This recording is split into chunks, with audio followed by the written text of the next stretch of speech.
সামরিক ড্রোন কারখানা স্থাপনে চীনের সঙ্গে 608 কোটি টাকা চুক্তি করতে যাচ্ছে বাংলাদেশ। বাংলাদেশে চীনের এই সামরিক ড্রোন কারখানা স্থাপনেই ভারতের মাথায় চিন্তার ভাঁজ।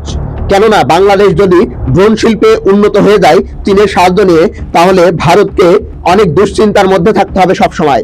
কারণ বাংলাদেশ এখন ভারতের চোখে চোখ রেখে কথা বলবে এবং নিজের ন্যায্য সবকিছু আদায় করে নেবে। বাংলাদেশ বিমান বাহিনী প্রকল্পটি বাস্তবায়ন করবে। মোট ব্যয়ের মধ্যে 570 কোটি 60 লক্ষ টাকা 4 অর্থ বছরে পরিশোধ করা হবে। প্রধান উপদেষ্টার অনুমোদনের পর অর্থ মন্ত্রণালয় প্রকল্প প্রস্তাবে সম্মতি দেয়। আকাশ প্রতিরক্ষা সক্ষমতা জোরদারে সামরিক ড্রোন উৎপাদন কারখানা স্থাপনের জন্য চীনের সঙ্গে G2G অর্থাৎ সরকার থেকে সরকার চুক্তি সই করতে যাচ্ছে বাংলাদেশ। আনুষ্ঠানিক চুক্তির আগে গত 6 জানুয়ারি অর্থ মন্ত্রণালয় establishment of manufacturing plant and transfer of technology TOT for unmanned Arial vehicles শীর্ষক প্রকল্প প্রস্তাবের অনুমোদন দেয়। 608 কোটি 8 লাখ টাকার এই প্রকল্পে ড্রোন ম্যানুফ্যাকচারিং প্লান্ট প্রযুক্তি আমদানি ও স্থাপনের জন্য এলসি খোলা এবং পরিশোধ বাবদ বরাদ্দ রাখা হয়েছে 570 কোটি 60 লক্ষ টাকা। বৈদেশিক মুদ্রায় যে অর্থ পরিশোধ করতে হবে, অর্থাৎ 570 কোটি 60 লাখ টাকা 4 অর্থ বছরে ব্যয় করা হবে। প্রস্তাব অনুযায়ী